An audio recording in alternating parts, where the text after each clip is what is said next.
오늘은 저희 교회가 이 성전 짓고 2주년 되는 날입니다. 오늘 13일이죠. 내일입니다. 내일 4월 14일 3년도 4월 14일 날 이 교회가 건축하고 준공이 떨어진 날입니다. 그리고 2주년 됐어요. 이곳에서 예배드린 적이 이제 2년 된 겁니다. 쭉 해고해 보는데 제가 이제 건축 일기를 다 썼어요. 2022년도 12월부터 건축할 때부터 건축 일이 쫙 어떤 사건이 일어날 때 문제가 일어날 때 다 적어놨어요. 근데 쭉 이렇게 보니까 몇 번의 어려움이 있었는 거 아니? 크고 작은 일이 42번의 어려움이 있더라고요. 다 자금의 문제였어요. 그래서 이런 문제가 있었는데 또 기도하면 또 채워지고 또 기도하면 채워지고 하여튼 마지막 부분에서 채워졌어요. 42번의 어려움이 있었어요. 그래서 하나님께 여쭤봤어요. 다 끝나고 이제 준공 다 끝나고 난 다음에 하나님, 저한테 우리 건축하면서 42번의 어려움이 있었습니까? 왜 이렇게 많이 고통을 주셨습니까? 참 문제 있을 때마다 잠이 오지 않더라고. 밤 꼬박 샐 때가 많이 있었고요. 그냥 기도뿐이 나올 수가 없어요. 뭐 돈 나올 데가 없으니까 그냥 하나님 앞에 엎드려 기도한 거예요. 근데 기가 막히죠. 그렇게 밤 꼬박 새면서 기도하고 또 기도하는데 그때마다 채워주신 거예요. 그래서 42번의 어려움이 있었으나 42번의 어려움이 다 극복이 된 거예요. 그래서 하나님 왜 이렇게 42번의 어려움이 있었어요? 주셨어요? 기도하니까 하나님께서 두 가지 뚜렷한 말씀을 주셨어요. 첫 번째 말씀은 뭐냐면 민수기 33장 읽어봐라. 민수기 33장. 거기 보면 이스라엘 백성이 애굽에서 나와가지고 가나안까지 갈 때 42번을 거처를 옮깁니다. 한 번 이사하고 두 번 이사하고 이사할 때마다 얼마나 어렵겠어요. 그렇죠? 42번의 거처를 옮기고 마침내 가나안 땅에 입성한 거예요. 그러면서 하나님께서 감동 주시기를 너한테 이렇게 어려움을 준 것은 가나안 땅의 축복, 앞으로 큰 복을 주기 위해서야. 그런 감동을 주시다. 그 다음에 두 번째 또 말씀을 주신 것이 마태복음 1장을 읽어봐라. 그런 감동을 주어요. 마태복음 1장을 읽어보니까 어쩌면요, 아브라함이 믿음의 조상이잖아요. 믿음의 스타트잖아요. 그리고 다윗을 거쳐서 쭉쭉쭉쭉쭉 이어서서 예수님이 탄생하는 거야. 아브라함, 다윗의 계통에서 이제 마리아, 요셉 그 계통이 이제 아브라함 계통, 이제 다윗의 계통에서 이제 예수님이 탄생하셨잖아요. 그래서 우리 인류를 구원하러 오셨잖아요. 근데 놀랍죠? 아브라함부터 예수님 나실 때까지 몇 대냐? 42대예요. 42대. 42대. 그래서 예수님이 탄생하신 거예요. 그 감동을 주세요. 사랑하는 종아, 내가 특별한 의미로 너한테 42번의 어려움을 주었다. 그건 뭐냐면 바로 42번째 예수님이 탄생하셔서 인류를 구원하고 수많은 사람을 구원한 것처럼 너희 교회를 통해서 이 지역에 10분의 1, 다는 뭐 구원하지 못하고 10분의 1을 구원하도록 내가 너에게 그런 사명을 주셨다. 너 그런 일을 감당할 것이다 앞으로. 할렐루야. 그래서 위로를 받았어요. 왜 이렇게 42번의 그 많은 어려움을 주셨어요? 우리 하나님은 가나안 복을 주시고, 할렐루야, 이 가나안 복은 물질의 복을 말하고 있는 거예요. 그 다음에 두 번째, 예수님이 42대에 나오신 것처럼 이 땅에 오셔서 구원하신 것처럼 수많은 사람을 영적으로 구원하기 위해서, 그래서 육적인 축복, 영적인 축복을 주기 위해서요. 얼마나 큰 위로가 되고 감격했는지 몰라요. 할렐루야. 그러면서 또 하나님께 기도했어요. 이거 그렇지만, 그거 참 좋지만 왜 이렇게 42번의 어려움을 주셨어요? 그러니까 하나님이 뚜렷하게 저희 마음속에 감동 준 게 있어요. 겸손하라고. 네. 하나님 일을 할 때 무릎 꿇고 해야지, 믿음으로 해야지, 뭐 있다고 말이 돈 가지고 하는 게 아니야. 자기 힘 가지고 하는 게 아니야. 어떤 일을 할지라도 하나님 일을 할 때는 항상 무릎 꿇어야 해. 눈물로 해야 해. 눈물로 기도해서. 그래서 저로 하여금 이렇게 건축 과정 속에 어려움을 주신 것은 더 겸손하고 기도하도록 하셨다는 사실을 깨닫기 바랍니다. 그래서 저는 이제 건축만 생각하면 겸손 안 할 수가 없어요. 왜? 그런 어려움을 당하기 때문에. 그래서 항상 겸손하려고 하고 초심을 잊어버리지 않고 하나님의 은혜를 잊어버리지 않으려고 합니다. 그러면서 또 한 가지 깨달은 건 뭐냐면, 이렇게 1년 6개월 동안 건축 과정을 통해서, 어려움의 건축 과정을 통해서 완성하실 때까지 딱 한 가지 더 깨달은 게 있어요. 그게 뭐냐면 어려울 때도 힘들 때도 하나님이 함께 하셨다는 거예요. 항상 그때마다 정말 인간적으로 볼 때는 합리적으로 생각할 때는 불가능한 거예요. 어떻게 건축할까? 돈도 없는데. 우리 성도가 있어서 한 게 아니고 우리 성도들 열 몇 분이 안 됐어요. 아시겠어요? 저쪽 교회의 성도들 다 거기 있고 우리 여기서 개척 멤버들이 한 10명도 안 돼 사실. 그것도 돈 있는 사람이 아니야. 아시겠어요? 그냥 그 우리 식구까지 한 10명, 한 12, 3명 정도 가지고 시작한 거예요. 3년 2개월 전에 저 옆에서부터. 그러니까 생기적이죠. 돈 있는 사람 한 사람도 없어요.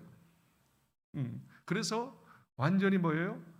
뭐 사람 의지할 수도 없고 돈도 없고 뭐 누구도 의지할 수 없는 거예요. 그런데 그때마다 하나님께서 함께 하셨고 해결하게 하셨고 그때마다 그래서 깨닫는 건 뭐냐면 하나님이 나를 떠나지도 않고 버리지 않고 나와 함께 하셨다. 돕는 자 중에 계셨다. 그래서 임마누엘 하나님을 늘 기억하라. 네가 어려울 때도 힘들 때도 내가 너와 함께 한다.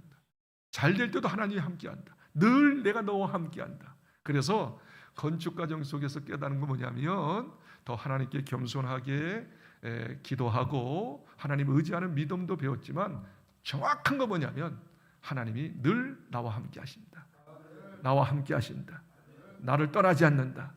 그래서 임마누엘 하나님을 생각하면서 그 함께 하신 하나님이 여기까지 도우셨다. 아멘. 이사야 41장 10절에 이런 말이 있어요. 내가 너와 함께 하느니라. 두려워하지 마라. 내가 의로운 오른손으로 너를 붙잡으리라. 내가 항상 너를 도우리라. 함께하리라. 그 말씀처럼 한 가지 확실한 건 뭐냐면 하나님이 여기까지 함께하셨고 도우셨다. 그래서 이제 성전 건축 2주년을 맞이해서 하나님께 고백하는 것은 하나님이 함께하셨고 여기까지 도우셨습니다. 그 고백을 할 수밖에 없어요. 앞으로 우리 교회는 어떤 교회가 됐으면 좋을까 기도해봤어요. 뭐니 해도 다른 것보다 다른 것 좀 부족하더라도 이것만 있었으면 좋겠다. 이게 바로 우리 교회는 사랑이 넘치는 교회가 됐으면 좋겠다. 사랑이 넘치는 공동체가 됐으면 좋겠다. 다도 바울이 이렇게 이야기합니다. 고린도전서 13장 13절 한번 띄워주세요.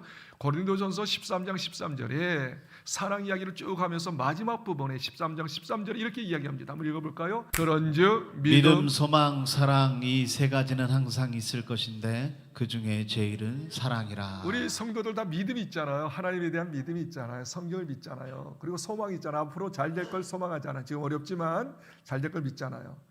그리고 사랑이 있잖아요. 그런데 믿음, 소망, 사랑 항상 있어야 할지만 그중에 제일은 넘버원은 사랑이라고.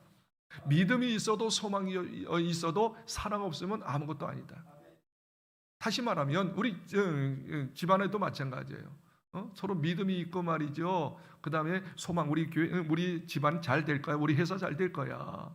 그런 믿음, 소망이 있어도 정말 서로 싸우고 다투면 그 의미가 없잖아요. 그래서 물질이 좀 없고 여러 가지 부족한 환경일지라도 서로 존중히 여기고 아끼고 세워주고 이해해주고 용서해주고 정말 중심으로 섬겨주는 사랑이 있다면 그 최고 아니겠어요? 있으면 뭐예요? 건물 있으면 뭐예요? 돈 많으면 뭐예요? 많이 배웠으면 뭐예요? 사랑 없으면 지옥과 같은 거죠. 그래서 우리 교회도 무엇보다 사랑이 넘치는 교회가 됐으면 참 좋겠습니다. 믿으시면 아멘 합시다. 그래서 예수님께서 이 땅에 떠나시면서 제자들에게 다른 것 부탁하지 않아서 서로 사랑하라. 우리 한번 성경 또 띄워주세요.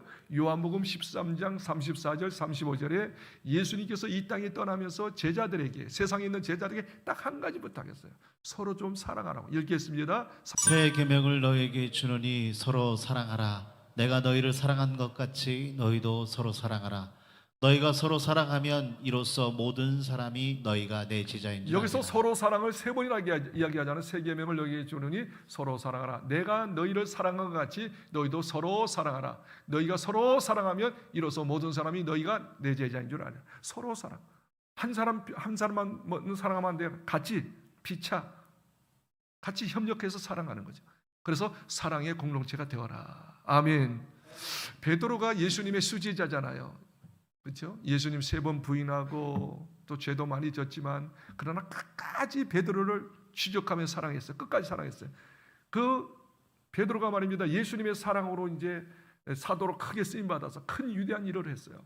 그러면서 베드로가 예수님의 사랑을 받고 내가 이렇게 큰 인물로 쓰임 받았다고 하는 것을 생각하면서 그 사람들, 그 당시의 사람들에게 이렇게 부탁합니다. 이제 앞으로 말세가 될 테인데 말세가 되면 될수록 어려울 때가 되면 될수록 다른 것보다 꼭 한 가지 잘해야 한다라고 이야기합니다. 그게 베드로전서 4장 7절과 8절이거든요. 한번 읽어볼까요? 베드로전서 4장 7절과 8절 시작. 만물의 마지막이 가까웠으니 그러므로 너희는 정신을 차리고 근신하여 기도하라. 무엇보다도 뜨겁게 서로 사랑할지니 사랑은 허다한 죄를 덮느니라. 이거 보세요. 만물의 마지막이 가까워오게 된다. 이제 종말이 된다. 이 세상이 멸망할 때가 된다. 살벌하고 고통하는 때가 되는데 예수 믿는 너희들만큼은, 예수님의 사랑으로 통해서 구원받은 너희들만큼은 8절 보니까 무엇보다도 뜨겁게 서로 사랑할지니 사랑은 허다한 죄를 덮느니라. 무엇보다 그거였어요. 뭐 예배 드리는 거 좋아요. 찬송하는 거 좋고 기도하는 거 좋아요. 그렇죠? 뭐 다 좋아요. 전도하는 것도 좋고. 그러나 다른 거 다 잘할지라도 무엇보다 뜨겁게, 그냥 사랑이 아니라는 뜨겁게 서로 사랑하라. 뜨겁게 사랑한다는 게 뭡니까? 그 마지막 말미에 그렇게 이야기하잖아요. 사랑은 허다한 죄를 덮느니라. 그게 부족한 거 있고 죄져도 막 지적하고 야단하는 게 아니라 그럴 수 있지. 그럴 수 있지. 힘들어서 그렇게 했지. 힘들어서. 어쩔 수 없어서 그렇지. 하고서 이해하고 용서하고 안아주고 내가 당신을 위해서 기도할 테니까 힘내라고 하고서 용기를 주고 세워주는 그런 사랑의 공동체, 서로 피차간에 그 사랑하면 다 융행할 수 있다 그 말이죠. 그래서 다시 정리하면 다른 거 아니죠. 우리 국제소망교회가 다른 거 다 잘해야죠. 그러나 그거보다 먼저 최고로 잘하고 있어야 할 게 뭐냐? 사랑입니다. 어떤 사랑? 뜨겁게 하는 사랑. 뜨겁게. 그 뜨겁게 하는 사랑이 뭐예요? 용서하는 거예요. 실수를 용납하는 거예요.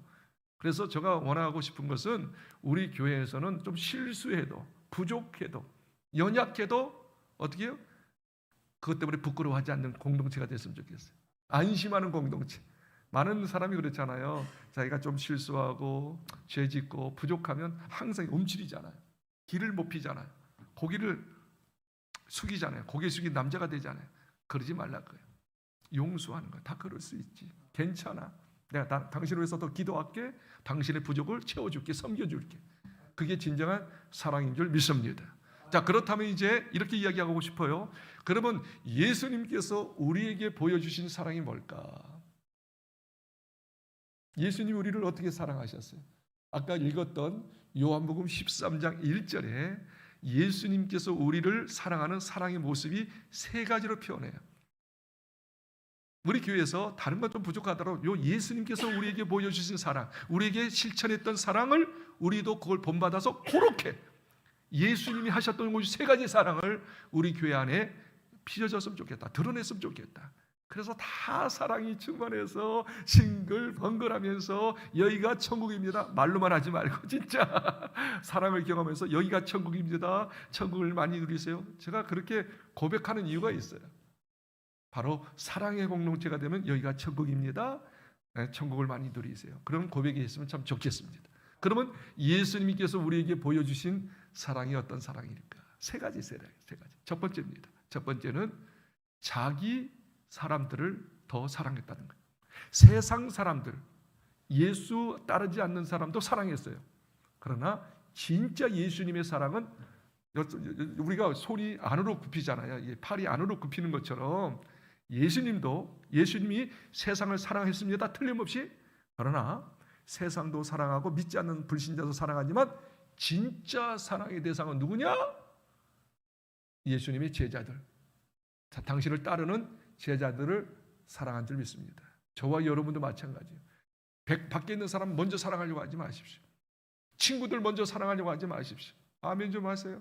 직장 동료를 먼저 사랑하려고 하지 말고 내 안에 있는 내 가족부터, 내 안에 있는 우리 성도들부터 사랑했으면 좋겠어요. 그게 예수님의 사랑이에요. 한번 읽어볼까요? 요한복음 13장 1절 말씀을 읽겠습니다. 세상에 있는 자기 사람들을 사랑하시되 끝까지 여기 사랑하시니라. 보세요. 나는 참 이 말씀이 색다르게 이렇게 다가왔어요. 여기 보세요. 세상에 있는 자기 사람들이에요. 그 세상에서 살고 있는, 세상에서 얼마나 어려움을 많이 경험해요. 고난을 많이 경험해요. 물질의 어려움, 질병의 어려움, 인간관계의 어려움 많잖아요. 근데 세상에서도 어떻게요? 예수님을 믿는 제자들. 여기 보세요. 세상에 있는 자기 사람들, 제자들, 예수 믿는 사람들을 사랑하시되 끝까지 사랑하시되 세상에 있는 자기 사람들을 사랑하시되 세상에 있는 자기 사람들을 사랑하시되 끝까지 사랑하시되 세상 사람을 먼저 사랑한 게 아니에요. 세상에 있는 자기 사랑이에요. 그래서 성경이 이야기합니다.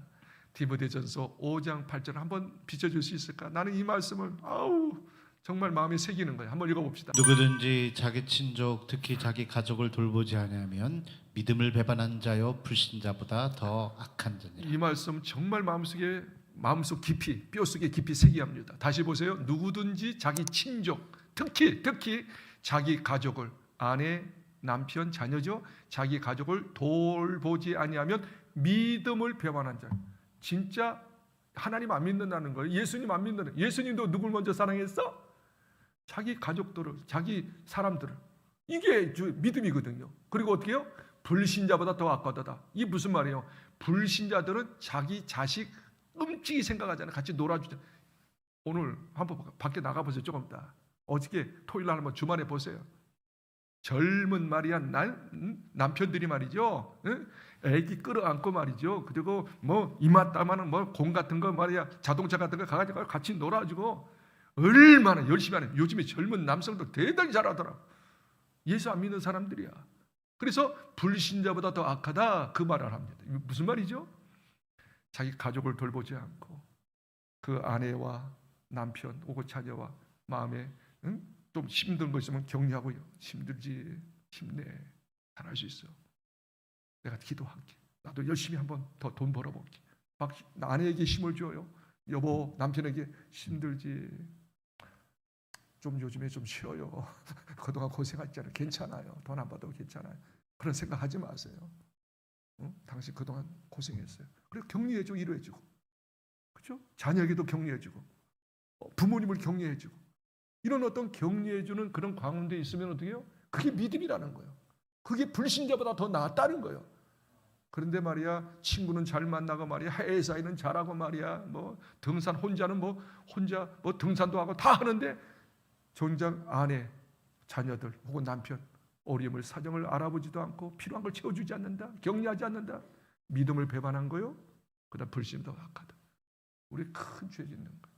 그래서 거두절미하고 딱 한 가지 더 이야기하면 우리 교회는 다른 것보다도 바로 사랑의 공동체가 됐습니다. 예수님이 보여주신 사랑의 공동체. 그게 뭐예요? 밖에 있는 사람들 사랑해야죠. 매스컴에서 나오는 그런 문제 있는 사람들 우리가 구제 헌금해야죠. 구제해야죠. 그러나 교회 안에 있는 성도부터 챙겨야 합니다. 우리 가족부터 더 챙겨야 합니다. 이렇게 해서는 오해하지 않기를 바랍니다. 첫 번째 가족은 뭐냐면 따라합시다. 육신적 가족. 두 번째 영적인 가족. 그럼 한번 생각해 보세요. 오해는 하지 마세요. 저 말을 잘 좀 이렇게 새겼으면 좋겠어요. 육신적 가족이에요. 육신적 가족이 예수 안 믿는다 생각합시다. 열심히 전도해야죠. 그래도 안 믿어. 그러면 육신적으로 70년, 80년 동안 가족이에요. 근데 예수 믿는 성도들, 그래서 예수 믿잖아요. 하나님의 자녀잖아요. 그러면 우리는 육신을 떠나서 누가 같이 살까요? 천국에서 예수 믿는 우리들과 같이, 우리 영가족이라고 합니다. 육신의 가족은, 믿지 않는 가족은 70년, 80년의 관계예요. 그걸로 끝나는 거예요. 그게 남이 되는 거예요. 남보다 더 못해. 그러나 예수 믿고 구원받은 성도들의 우리 관계는 영적인 가족이야. 영적인 가족은 영원히 같이 살 수 있는, 천국에서 영원히 같이 사는. 그러면 진정한 식구는 누구요?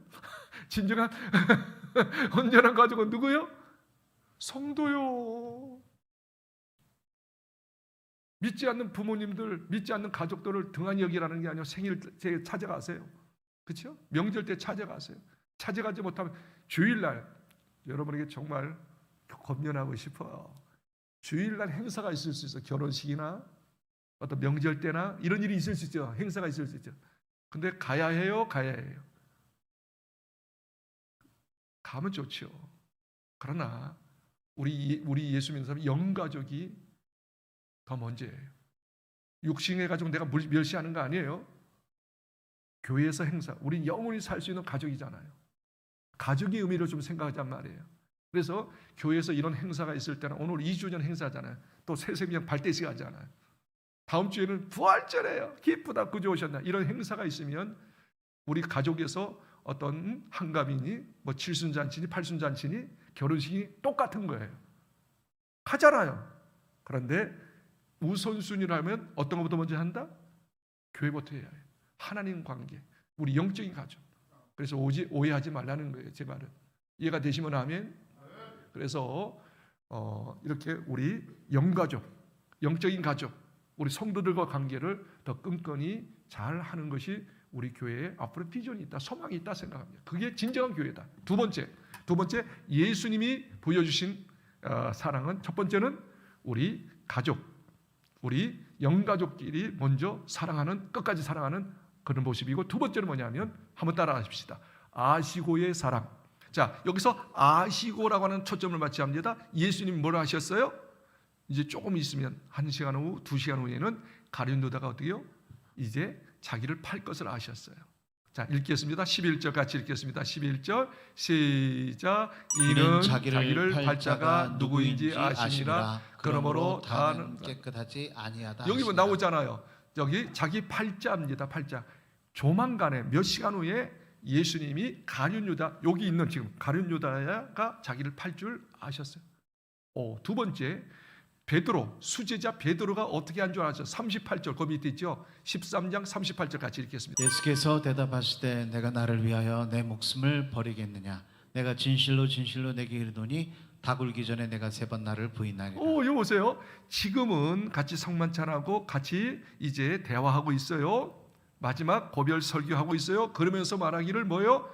당신이 이룰 줄 아시고, 이룰 줄 아신다는 건 뭐요? 가룟 유다가 조만간에 팔 줄 알았어요.